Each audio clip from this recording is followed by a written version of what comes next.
take the big picture of what the county is, and then to get involved in the minutiae too, because we have to take care of details on a lot of different things. Zoning was first established in the county in 1966, and subdivisions were first established in 1970.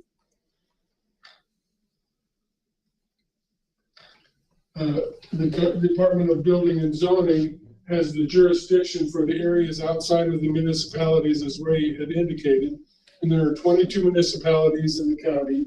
And there are also some unincorporated villages such as Covell, Shirley, Cropsey, Weston, Holder, Padua, Osmond, and Meadows. And this is the county, as you well know. And north and south, it's 32 miles deep, and it's 42 miles wide at its widest point. And it is 750,000 acres, about 1,186 square miles. It's the largest county in Illinois. And a municipality with a comprehensive plan has subdivision jurisdiction and some zoning authority within a mile and a half. So we have to work with municipalities and different things where they're close to the municipalities. Now, most of the residential development in the unincorporated area of the county is on land undesirable for agriculture. And as a result, the development has taken place on West Route 9. Most of it has taken place within 5 miles of Bloomington and Normal. And along West Route 9, there's the subdivisions of Deer Ridge, Apollo Acres, Laura Trace, Kings Mill Acres, Fox Hills, Hardesty Run, Clover Hill, Lucre Forest, and others. South of Bloomington, there's the Crestwick area. You can see the light orange, the orange or the yellowish orange. That's residential zoning in the county. This is a zoning map, and the gray is the incorporated municipalities. The white is the agriculture district. So to the south is the Crestwick Additions, the Hunters Knoll, Gabriel Hills, and Whitetail Ridge subdivisions.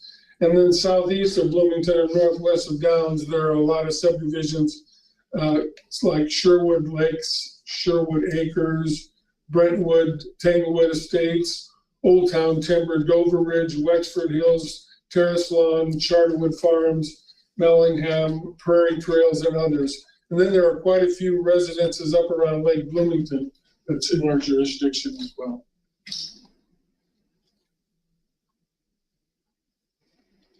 Now, the county has been somewhat restrictive on non-farm residences in the agriculture district since 1974.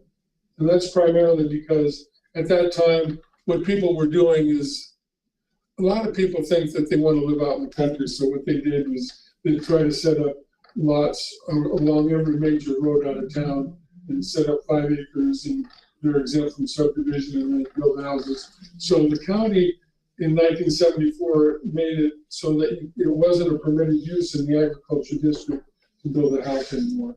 Prior to that, you could just get a permit to build a house anywhere in the county.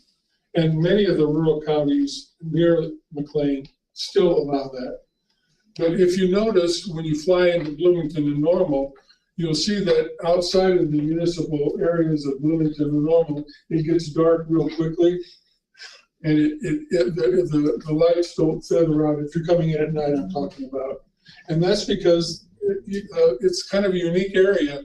Most cities don't have such a light to darkness because they have, it just fades out because there's residences all around town.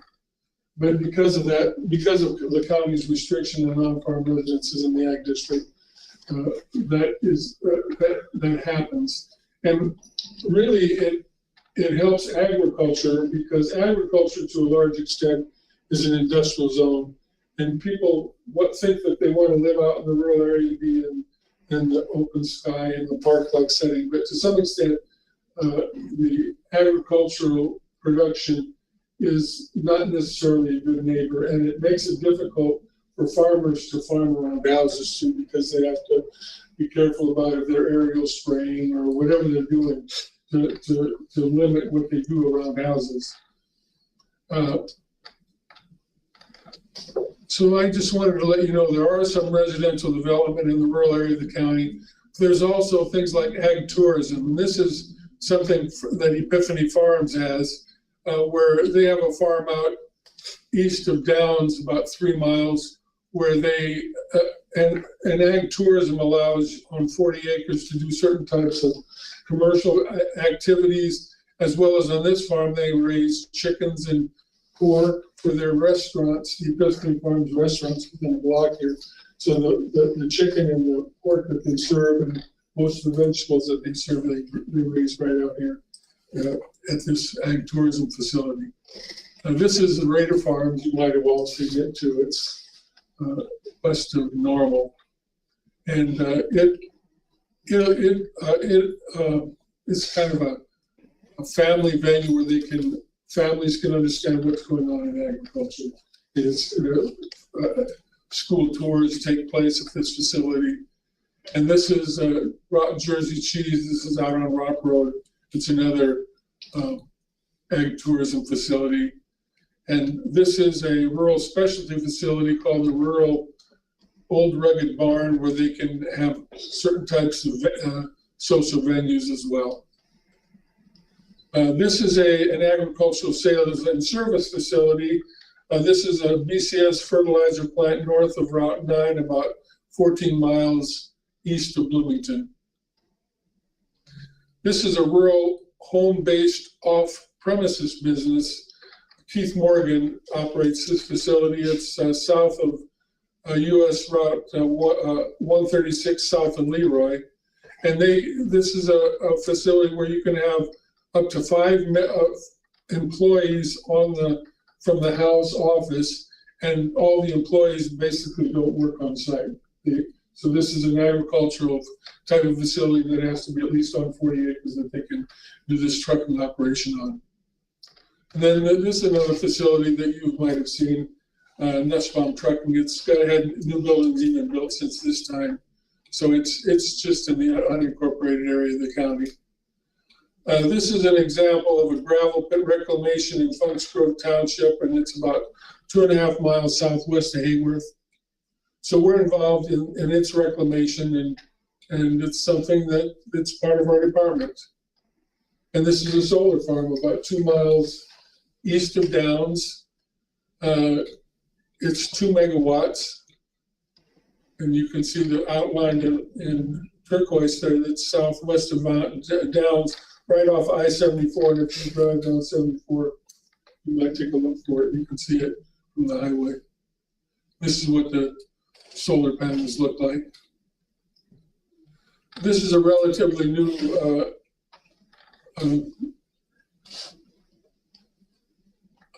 grain-operated facility near Meadows and west of Chinoa by the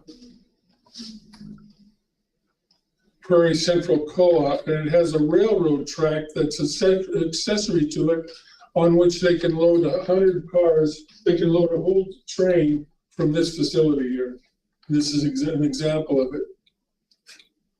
And then across the road, there is a animal feed processing plant.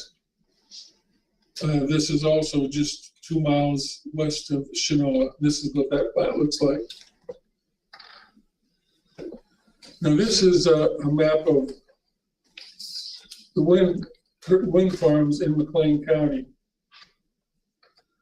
The White Oak, which is to the top left, is between Carlock and Hudson. In light blue, there's 100 turbines, and those are accurately located there. And those 100 turbines became operational in 2011. The turbines next to them are Blooming Grove in dark purple, and those are 94 turbines. It became operational in 2020. And then the green, there's 57 turbines.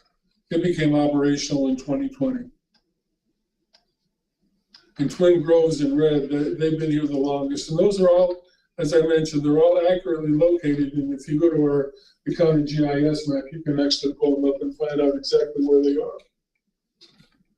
And there are 240 turbines on those red ones.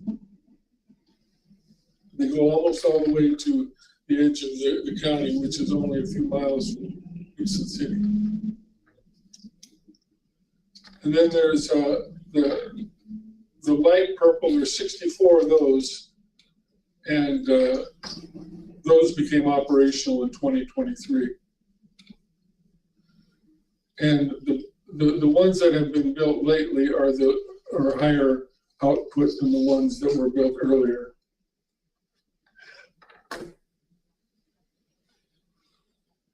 Approving wind farms in McLean County is a coordinated effort with the health department, the county engineer, the state's attorney, the supervisor of assessments, county board, county zoning board of appeals, county administration, the Illinois Department of Natural Resources, the Illinois Department of Agriculture, the McLean County Farm Bureau, sound experts, environmentalists, wind farm developers, and the public.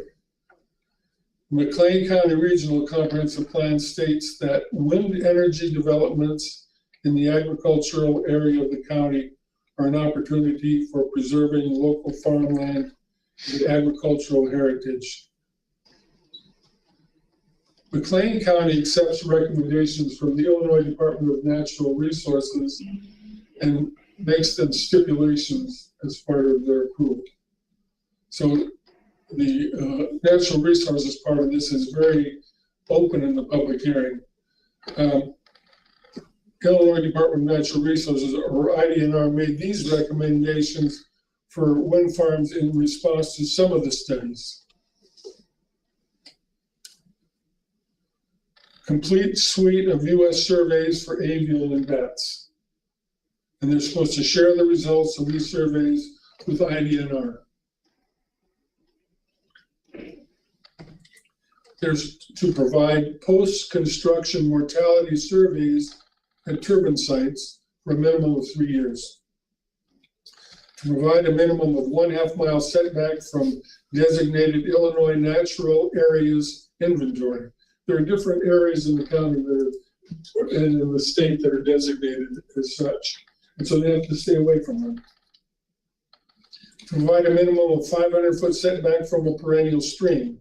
To provide a copy of any post-construction mortality monitoring reports on an annual basis.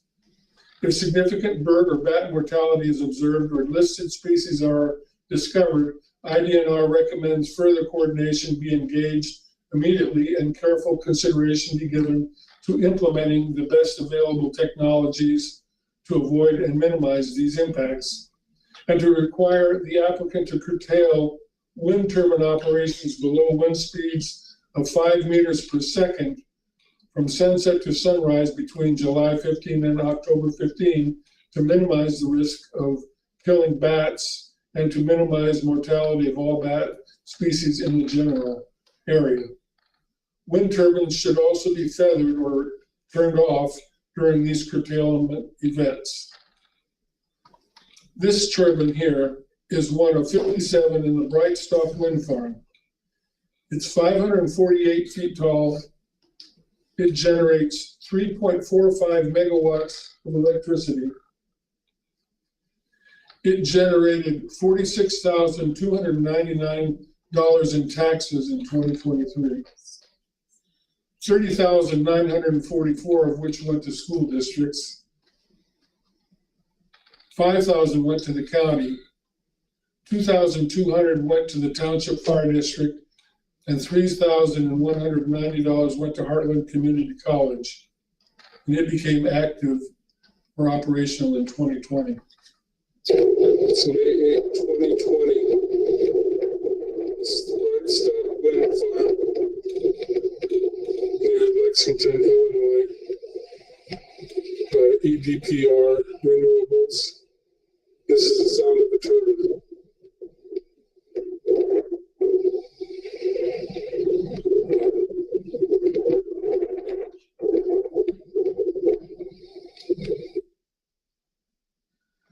This is a photo of the White Oak Wind Farm from up on the turbine, taken by Brad from our office. He climbed up there and took this photo. A question, for the power production you were mentioning, what time frame is that over? Is that annual power reduction, or is that daily or hourly, or? That's how much it puts out. That's how many megawatts it puts out on a regular, right? You know, it's putting out that as a current. Oh, okay, so it's instantaneous. Yes. Okay, thank you.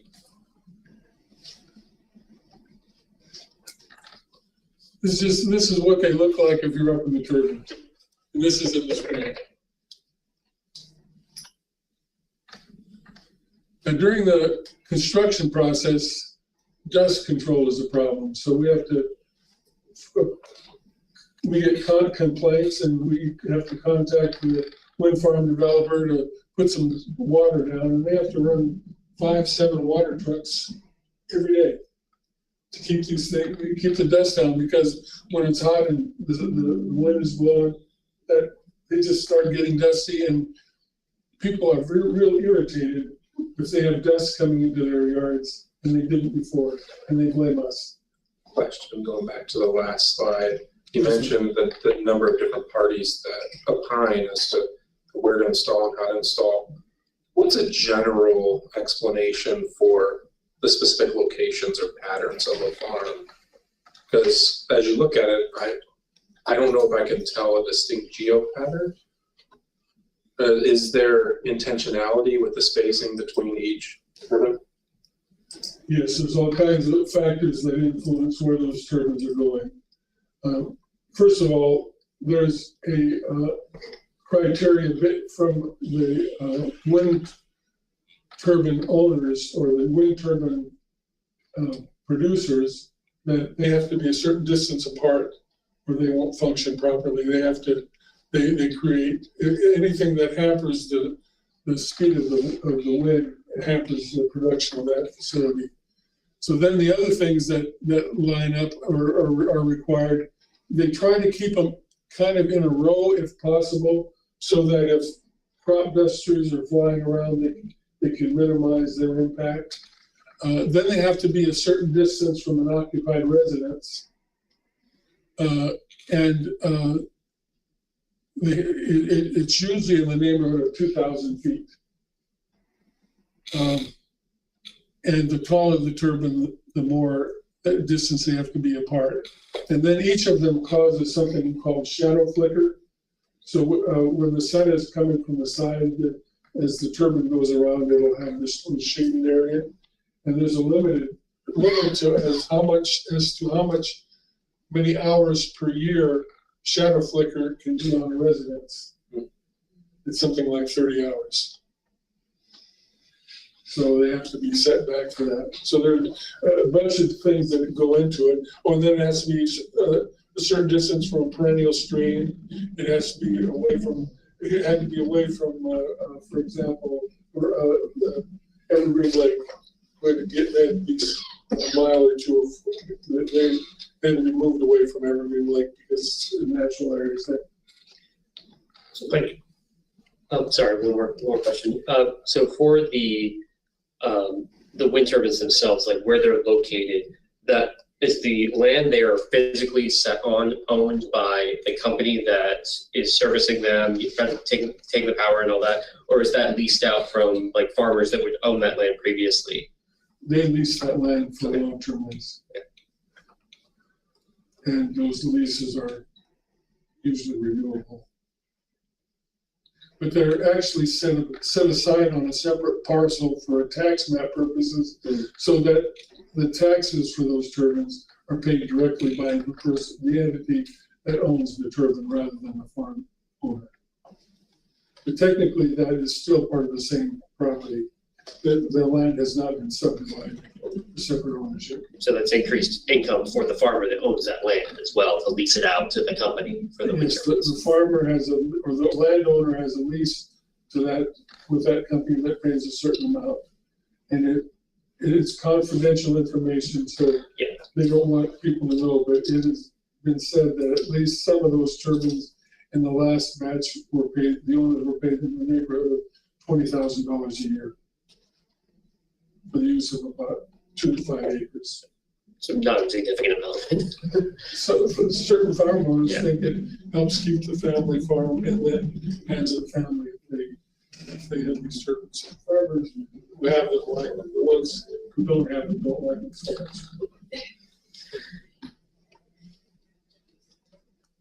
So dust during the construction part of it is a bit of a pain for people who live near them. And so we have to push the developers to put stuff down on the roads. In this particular wind farm, they weren't putting much down besides water, and it was really a hot, dry summer. Another thing that happens is it is necessary to install vegetated strips along the upstream side of access roads. This is an access road for these turbines that are prone to washing out, particularly where the access roads cross waterways. And to minimize this erosion, access roads should be improved before they are installed, or the crossing will not be installed in a way that minimizes erosion. And here was an example where they screwed up and they didn't put this strip to the right, so that the neighbor to the left, who owns that property, was getting all this washout onto his land, and he didn't like it. And so I just had to make a call to the wind farm developer and told them about this condition, about how they were supposed to do this. And they fixed it relatively quickly. Information was presented by a person who uses an airstrip on his farm in one of the wind farm hearings. He uses it for crop dusting. It would make it extremely difficult to continue to operate the spraying operation. So the person indicated that placing the turbines near the strip would be a hazard for the planes. And so turbines G21, G22, and G23 were removed. That improved their situation. These were turbines that were being picked up in the middle of that circle by that grain elevator. That they brought them in on the train and parked the train over there and unloaded these piles of stuff. And this is a nacelle, which is the thing that is at the top of the turbine. It's being hauled to a turbine site. And this is a tower. There are 5 towers on a turbine. This is being hauled to the turbine site from the same location. And this is a temporary concrete batch plant that they used to provide concrete for each of the turbines.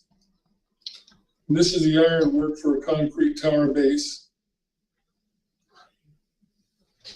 This is the concrete base that is 74 feet in diameter, 6 feet, 6 inches thick, and requires 80 truckloads of concrete to complete. Pedestal is 4 feet in height. This is the top of the pedestal, with its exact location being verified by a county employee using a GPS unit. So we had to figure out how we could figure out where all these turbines were, and if they were putting them in the right place. And they're out in the middle of a farm field. So we checked before they poured any of the concrete. Now he's checking to make sure it's where they said it's in the same place. And this is placing a tower section on that base, and that tower thing is 14 feet wide at the diameter. And this is the nacelle on the ground, and the hub and the tower there. And there's 3 towers hooked together, and there's 2 left to put on there, and those are the blades and the nacelle and the hub. This is kind of the process of putting these together. This is a completed turbine, which is 548 feet in height from the ground to the tip of the blade. The Bright Stock Wind Farm includes 57 of these, which have a 3.45 megawatt nameplate capacity for a total of 196 megawatts of capacity for the wind farm. I hope this was kind of interesting, and if you have any other questions, I'm here to answer them. I do have one. Looking at the map that you showed earlier about the locations, and you said that they're to scale, basically. So from looking at the 5 or 6 different I didn't say that they were to sale, I said they were accurately located. Those little pictures of them were bigger than they actually are in the scale of the county. Okay, that's fine. So, I mean, just from looking at that map earlier, combining all those 5 or 6 wind farms, looks like combined together, they're larger than the size of Bloomington Normal combined, correct? They occupy probably more space than Bloomington Normal combined. That's what I If that's your question. Yeah. Fine. Thank you. That looks like at least 25%, 30% of the land area, it seems like. Okay. Thank you. I have a question. Regarding solar farms. Same things apply. DNR is involved, the same organizations are involved when a solar farm is someone seeking to install a solar farm, right?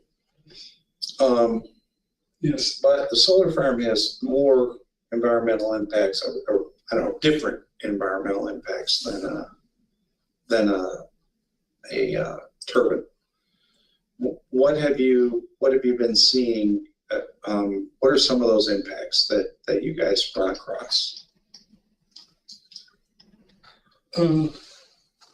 Solar farms, to some extent, don't have as much impact as wind turbines in that with a solar farm, little or no land is actually finally taken out of production. What it is essentially doing is it's taking farmland that is in crop production and putting it in fallow. And fallow means it's just, they used to do it on a regular basis as they rotated farms, They'd put corn and soybeans and fallow and corn. So, and the fallow would help it regenerate.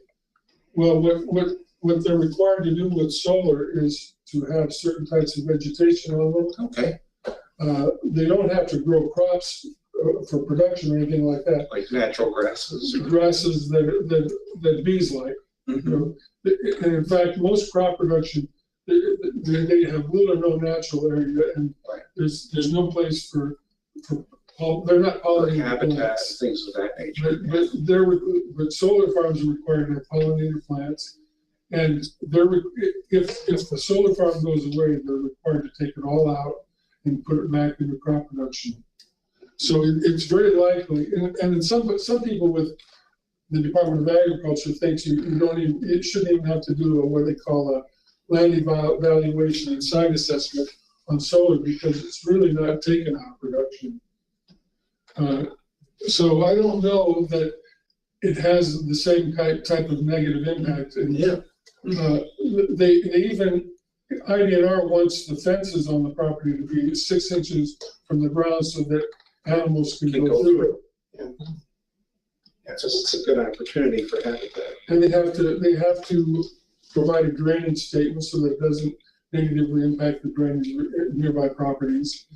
And they have to control the weeds to the extent that they aren't going to cause grief to area farm owners with noxious weeds and those kinds of things. CRP and things of that nature. Yeah. Okay. Now, do you have any control over the towers that are put up like at Rivian and Heartland? Those are in the town of Normal. They asked us about in town of Normal what regulations we have, but we did not issue permits for those. They each have one. So that all comes from the town of Normal then. Now, an individual farmer cannot put their own wind tower up in their farm to supply their own electricity. They could. You could too.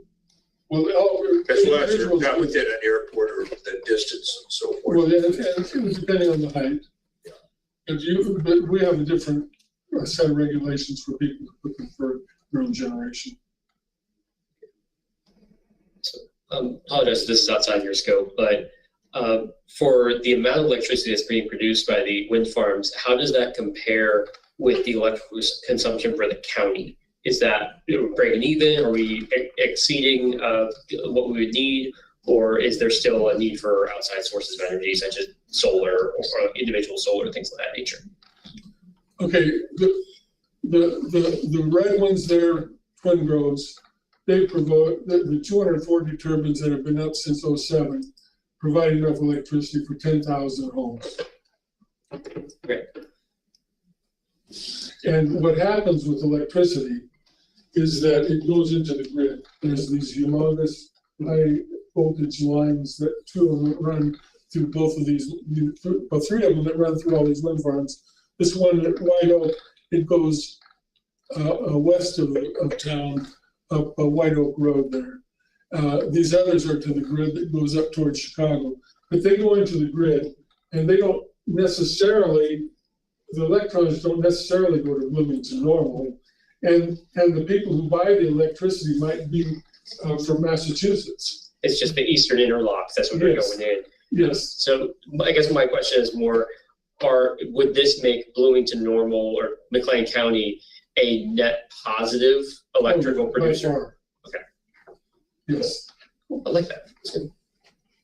Well, and by far, but with corn and soybeans, McLean County may be the biggest county in the country that produces more corn and soybeans than any other county. That's in the country, I think. Yeah. Most years. And for your information about utility scale solar, you can see below the red there's something called Brook. You can see it there. That's Saybrook. Between Saybrook and the edge of the county, they're going to be putting on they're applying for special use to put a utility scale solar farm out there. And that's going to public hearing next Tuesday, right from yesterday. And from the edge of that solar farm, you can see Gibson City.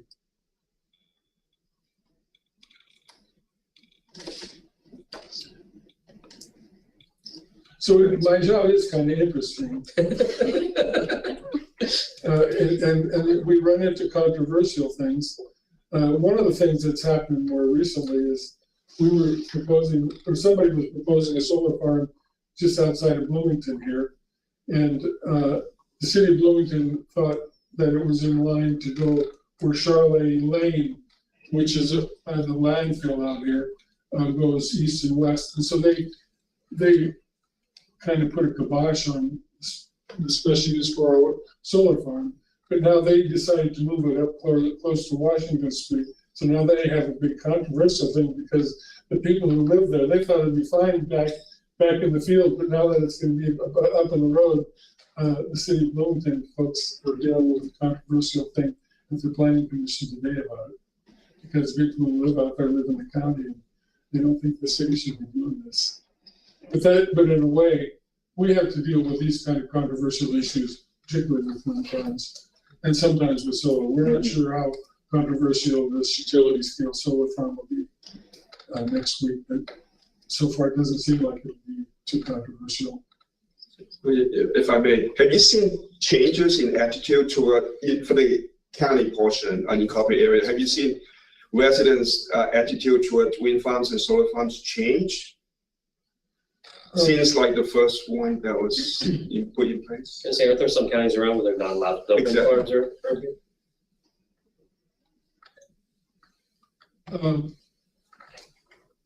The people who don't like the wind farms don't like wind farms, and they're not changing. And the main reason that they have been successful in McLean County is because McLean County has fewer non-farm residences in the rural area than most counties. People who are related to agriculture in the rural area of the county don't object significantly to wind farms. To some extent, living in the agricultural area of the county has some drawbacks to it. It's not like living in a pristine park setting, as some people would like to believe. It is very it's much more comfortable for somebody who's in agriculture to live there than for somebody who's not. For those that oppose, what are the common reasons? Is it typically aesthetics or are there other reasons? It's primarily aesthetics. So basically, the people who benefit financially from having them out there are pro wind farms, and people who don't benefit but we still hear them are anti wind farms generally. However, most of the wind farm companies would pay people who are real close to them to accept it. We don't get too much involved in that part.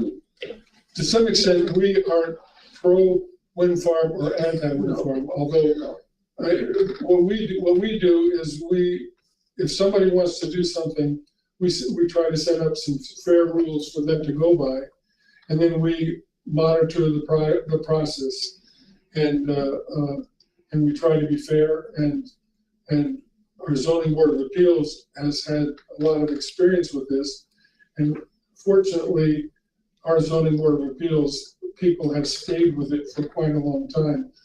I'm a member of zoning officials groups that have zoning boards that have members who only will stay for a year or two.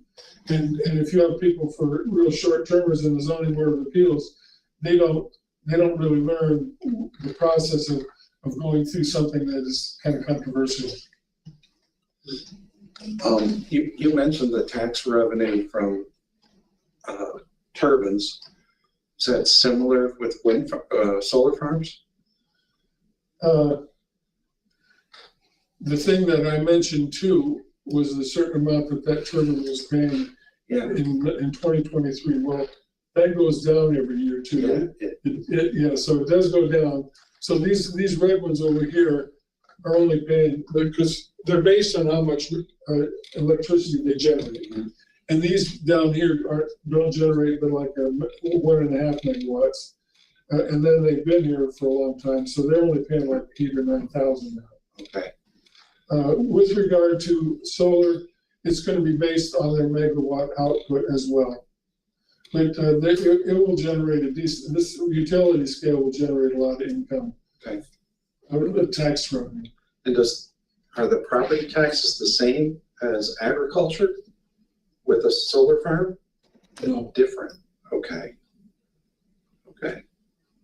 More or less? Oh, the property taxes are going to be way up for where those solar farms are. Okay. And those are paid by the solar company. Okay. Usually, typically. They will be. Yeah. Do you know the life cycle of these, like how long these wind turbines have to be up before they would have to be replaced? Approximate.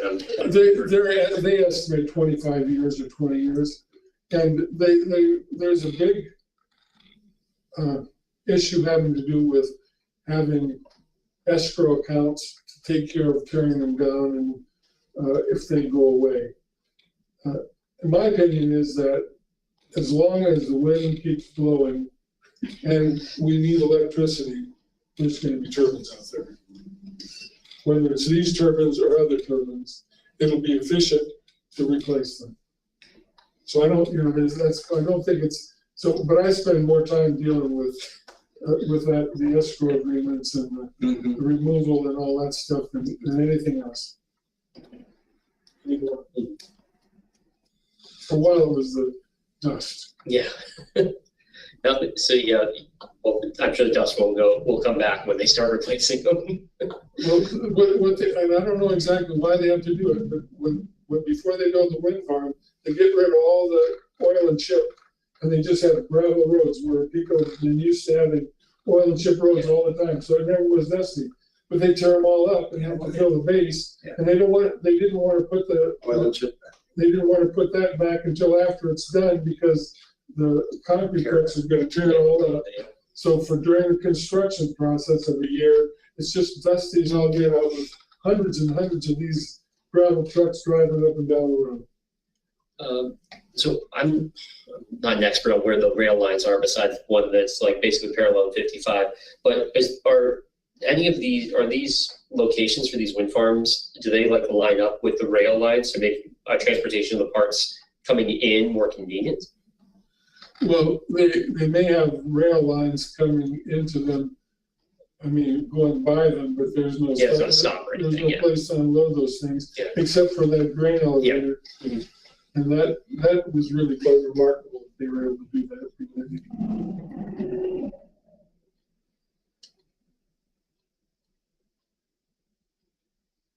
All right, any other questions? I have a lot of questions. Yeah, I don't think it's fair. I feel like we've been belting you with questions.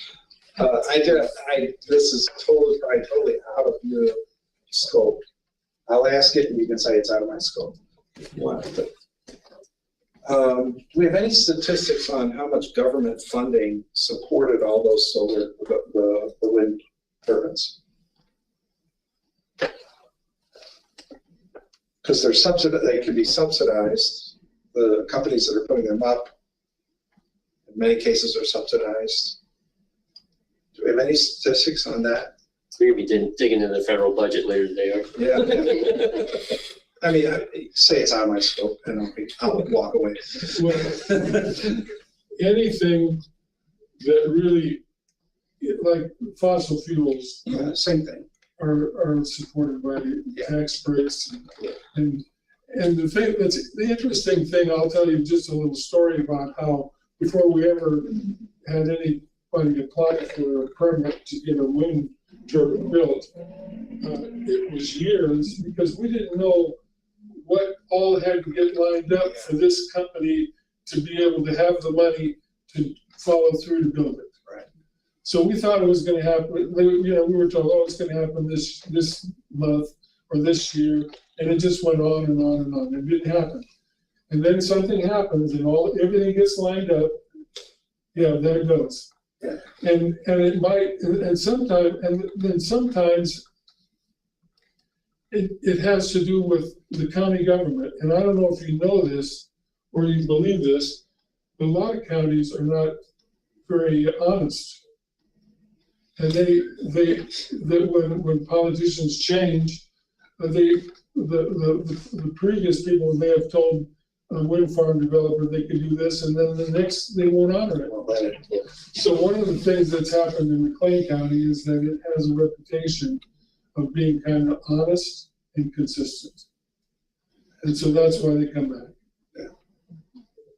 And it's just like this utility solar scale. They put it over in Ford County, except they wanted it here because they think they can get a fair deal. And I don't know. Sometimes the politics in McLean County changes too.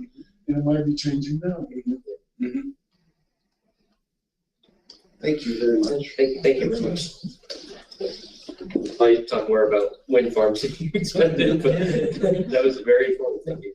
Well, I just wanted to give you an idea that we don't just do wind farms. We have and we are a very efficient office. We only had 3 full-time staff, and if we all didn't have a lot of history with the department, we couldn't do it very well. We couldn't do it at all. And since I started there, we've lost 2 people because every now and then the county gets real short of money. Yeah. And so they try to figure out where they can cut. So they cut us, and then somebody leaves and they won't let us replace them. And I've been in McLean County since 1993. I won't let you run your own turbine or your own solar panels, so. Yeah. I made the county millions. Yeah. I don't understand that. That's a great thing. Like us being a major producer of electricity. I mean, it obviously renewable electricity, Yeah. clean renewable. Yeah, so that's just awesome to know. Thank you. Well, I think I'm gonna leave you alone. Before we start taking more. I'm happy to answer the question. It doesn't bother me. Thanks. So thank you very much. That was great. All right, so moving on, next we will have a regional housing initiatives update from Ms. Adams. Commission recognizes Mr. Adams. Okay, so for regional housing initiative updates, start off with local. MCRPC staff hosted the regional housing initiative housing staff meeting, met with also the city, town, PATH, and Wilmington Housing Authority to plan for our public and stakeholder workshops as part of the 2025 to 2029 consolidated plan, which is part of the public engagement there. So been busy with that. Regional housing recovery plan updates. We submitted our final grant report with the adopted plan that the commission approved last meeting to DCEO for the RISE grant. MCRPC staff also provided a presentation to the McLean County Housing Coalition back on April 19th, and we also provided, or rather conducted further research on best practices for cross-sectoral committees regarding implementation. And then we also participated in the monthly Invest Health meeting and received confirmation from Reinvestment Fund that our grant application for the Housing for All convening in Missoula was approved. So that's it for regional housing initiatives. Happy to answer any questions. Thank you. Next, we have an update on the Human Services Transportation Plan from Jennifer Six. The commission recognizes Ms. Six. Behind you so you can see things be moving up. I realize it's a lovely spring afternoon out there. Everyone wants to go out and enjoy the sunshine before it gets too hot tomorrow. So I'll try and keep this brief, but I do want to sort of remind, sorry, I'm using a timer here and it's being cranky. All right, so I'm going to try and keep this brief. A quick reminder, the Human Services Transportation Planning process became a federal mandate in the Transportation Reauthorization Funding Bill that was enacted in 2005. So cooperation between Congress and the Bush administration at the time. And it has remained active throughout the intervening period through successive reauthorizations under different circumstances. Some of the details have changed, but the basic concept stays the same. The basic concept being that federal transportation funding and programs support two things. Special transportation programs and funding and available resources for what we sometimes call special populations, although we shouldn't. So seniors, they've been in this program since the very beginning, people with disabilities, people with other constraints on their access to transportation. Tends to be split between, or the resources tend to be split between two categories. Rural public transportation, which in our area is provided by SHOBUS, which is based here in McLean County, out of Chinoa, that serves 9 counties across the state altogether. And then what we call 5310 section programs, which again, it's a section of the federal law. It provides funding for social service organizations, like say a senior center or a residential facility for people with disability, and a whole category like that. And in Illinois, that assistance comes in the form of subsidized vehicles. So IDOT will purchase on behalf of these agencies accessible vehicles with appropriate equipment for things like wheelchair access and so on, and provide them to these agencies. So there's a special process for that for public transit like SHOBUS, but there's a separate sort of application process for the social service and related agencies that get generally smaller vehicles from train house to minivans. And that goes through, again, this Human Services Transportation Program process.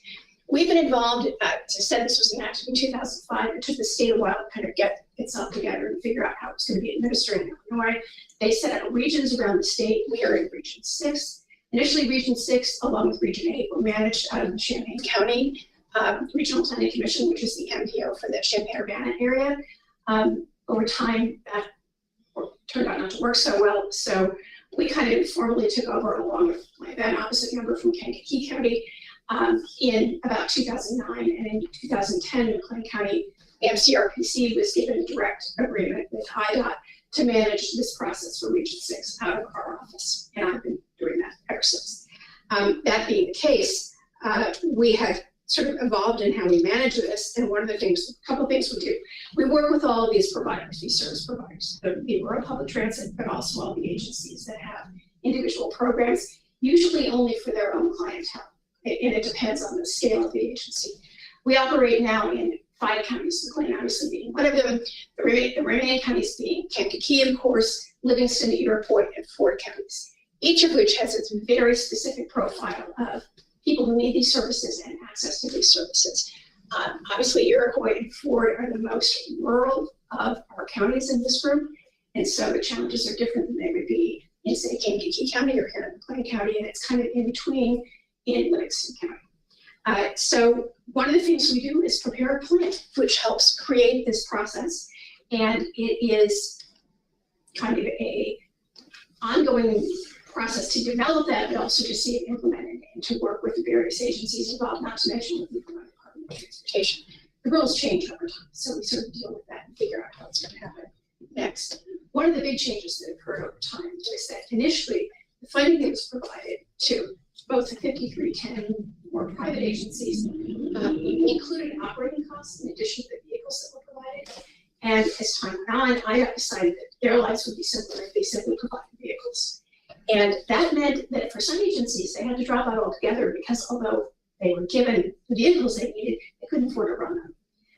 A sort of clear example is the YWCA of McLean County, which years ago ran several programs using IDOT provided vehicles, but discovered that they simply could not generate enough sort of accessory income from contributions or other sources to be able to maintain the programs. So some of those vehicles were surrendered to other agencies, some went to Showbus, and they pulled out because they could no longer provide what was really an essential service. One of the things that they did and that now Showbus continues to do is providing service for people with non-emergency medical transport needs. And when the YWCA was unable to continue with that, it really created a gap here for people who needed access to medical services and other things on other emergency basis. So that's been something that we have looked at and talked to the state about on an ongoing basis, saying, wouldn't you really like to go back to that? What we've been doing recently is sort of reviving our planning program with respect to this process and also our contacts with the regional representatives that serve on two committees, our technical committee and the policy committee, which is intended to have a single representative from each of the 5 counties that make the actual decisions in the same way that our transportation technical policy committees here at MCRPC do for urban area transportation investment. Same principle, just on a different scale. We have held a meeting last month before this. Wasn't it? We're doing a lot. In any event, so we have that committee sort of back up and running. We've done a considerable amount of outreach, and both Tanya and Francesca have spent, I'm over time already, sorry, I'll make this quick. I've spent a lot of time for the last several months working on an update of our regional plan.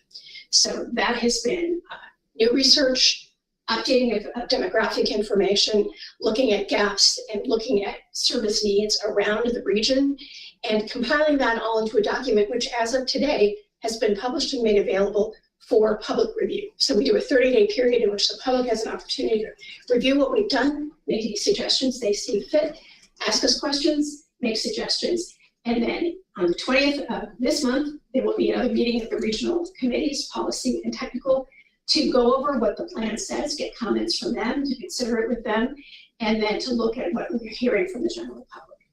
All of this will culminate at the end of the month. Once we have all the comment from the public in, we'll prepare a report for the committees and also for IDOT. And then any inclusions that we'll be making will be added to the document. It'll be out there again. And it will go to the policy committee of Region 6 for adoption, we hope. We'll see what they say. Later in June 17th. So that will be the adoption process. And this is something we've been going through with IDOT for several months now, kind of explaining how this is happening. A couple of other things we've been doing with respect to this program in the last few months. Catching up with one of our responsibilities, which is for our coordinator, which in this case is me, at least for now, to go out and do what we call a program review. So we go to the various agencies that have been granted vehicles and are using them to run their own programs and make sure that they're in compliance with IDOT's regulations, make sure that the vehicles, I actually do vehicle inspections, which is a little terrifying when you think about it, but the idea is to make sure that the vehicles are in sound condition, that they can be safely used for the transport responsibilities of those agencies, and then anything we find that needs to be followed up, we refer that to IDOT as well as bringing it up with the agencies and say, okay, this tire is a little soggy and stuff like that. I have my very own tire which is very exciting. So we've done 5 of those in most of February. And we have one more, an agency in Gibson City that has had a hard time participating in this process because they're way the heck over in Fort County, and most of these meetings have been taking place in Livingston County. And it's 2 ladies who run a service and have a hard time getting out of their office to spend an hour driving. So we're hoping to be able to bring them a little closer into the fold. And we've been doing some other sort of ancillary work on this overall program. And we look to be wrapping all of that up by the end of the fiscal year, the state fiscal year at the end of June, so that everything will be up and running. And then we launch into the new fiscal year with new funding under an agreement from IDOT that Ray just signed a couple of days ago. And we'll be implementing everything that's in those plans, looking at ways to make this process simpler and better and more accessible. Some of that's already in training between Showbus operating as a public transit provider and some of the agencies. And we're pretty excited about how this is going to go.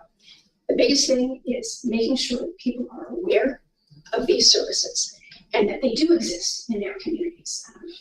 Tanya was talking the other day to someone from Ford County who thought that Showbus did not operate there anymore.